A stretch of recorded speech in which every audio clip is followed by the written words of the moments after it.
আকাশবাণী আগরতলা স্থানীয় সংবাদ পড়ছি নবনীতা বণিক। লোকসভা নির্বাচনের প্রথম দফার ভোটের তারিখ ঘনিয়ে আসার সাথে সাথে প্রচারে গতি বাড়ছে। প্রধান রাজনৈতিক দলগুলির বরিষ্ঠ নেতারা সক্রিয়ভাবে যেসব রাজ্যে এই পর্যায়ে ভোট হবে সেখানে প্রচার চালাচ্ছেন। প্রধানমন্ত্রী ও প্রবীণ বিজেপি নেতা নরেন্দ্র মোদী গতকাল রাজস্থানের কোটপুতলির কাছে প্রথম নির্বাচনী জনসভায় ভাষণ দেন।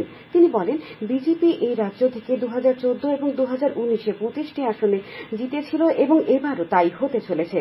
শ্রী মোদী আরও বলেন, এটি সাধারণ নির্বাচন নয়, বরং উন্নত ভারত ও উন্নত রাজস্থানের নির্বাচন। কংগ্রেস এবং ইন্ডিয়া জোটের সমালোচনা করে তিনি বলেন, বিরোধী দলগুলি দেশের জন্য নয়, পরিবারের জন্য নির্বাচনে লড়ছে।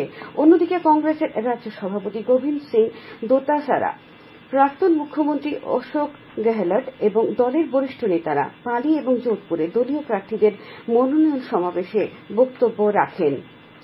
নয়াদিল্লিতে গতকাল প্রতিরক্ষা মন্ত্রী রাজনাথ সিং কমান্ডারদের সম্মেলনে ভাষণ দিতে গিয়ে পশ্চিম সীমান্তে সেনাবাহিনী এবং নিরাপত্তা বাহিনী প্রতিষ্ঠার প্রশংসা করেন।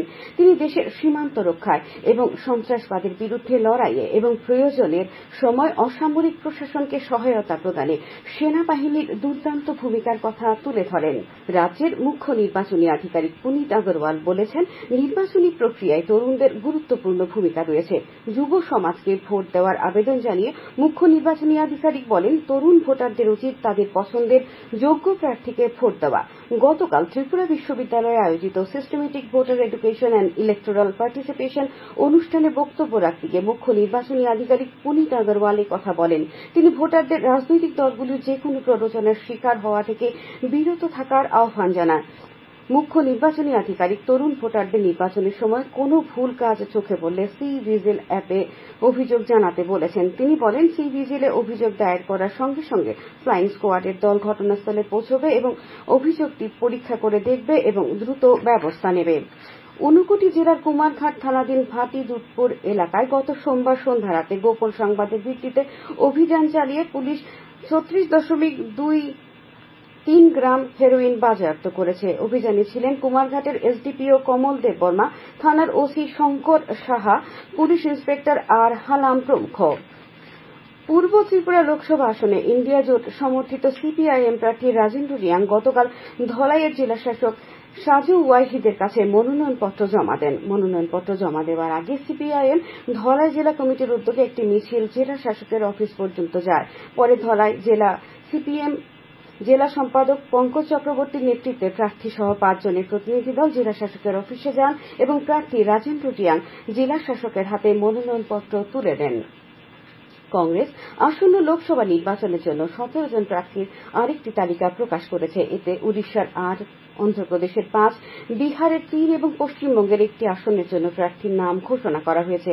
এর সাথে কংগ্রেস অন্ধ্রপ্রদেশের আসন্ন বিধানসভা নির্বাচনের জন্য 114টি আসনে প্রার্থীদের নাম এবং উড়িষ্যা বিধানসভা নির্বাচনের জন্য 49 জন প্রার্থীর নামের তালিকা প্রকাশ করেছে। আগরতলায় বিজেপি নির্বাচনী কার্যালয়ে গতকাল এক সাংগঠনিক বৈঠক অনুষ্ঠিত হয়। এই বৈঠকে লোকসভা নির্বাচনে দলের প্রস্তুতি নিয়ে বিস্তারিত আলোচনা হয়। উপস্থিত ছিলেন মুখ্যমন্ত্রী অধ্যাপক ডাক্তার মানিক সাহা, কৃষিমন্ত্রী রতনলাল নাথ, অর্থমন্ত্রী প্রণজিৎ সিংহ রায়, বিজেপির সর্বভারতীয় সাংগঠনিক সাধারণ সম্পাদক বিএল সন্তোষ, প্রদেশ বিজেপির সভাপতি রাজীব ভট্টাচার্য ও পশ্চিম ত্রিপুরা লোকসভা আসনের বিজেপি প্রার্থী সাংসদ বিপ্লব কুমার দেব।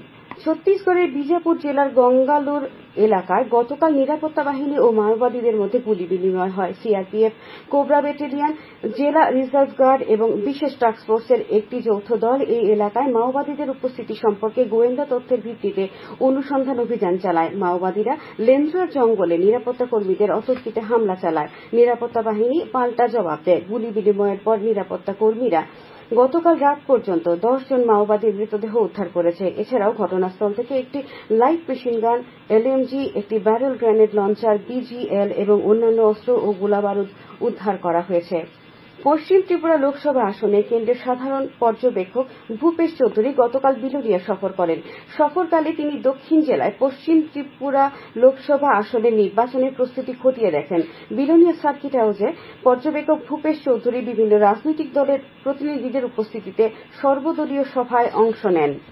আবহাওয়ার খবর। আজ দুপুর পর্যন্ত আবহাওয়ার পূর্বাভাসে জানানো হয়েছে আকাশ অংশত মেঘলা থাকবে, বজ্র বিদ্যুৎ সহ হালকা থেকে মাঝারি ধরনের বৃষ্টিপাত হতে পারে। রাজ্যের সব জেলায় বিক্ষিপ্তভাবে বজ্র বিদ্যুৎ সহ ঘণ্টায় 30 থেকে 40 কিলোমিটার বেগে ঝড়ো হাওয়া সহ ভারী বৃষ্টিপাতের সম্ভাবনা রয়েছে। আগরতলায় আজ সকালে সর্বনিম্ন তাপমাত্রা ছিল 25 ডিগ্রি সেলসিয়াস। দিনের সর্বোচ্চ তাপমাত্রা থাকবে 35 ডিগ্রির কাছাকাছি। স্থানীয় সংবাদ এখনকার মতো এখানেই শেষ হলো।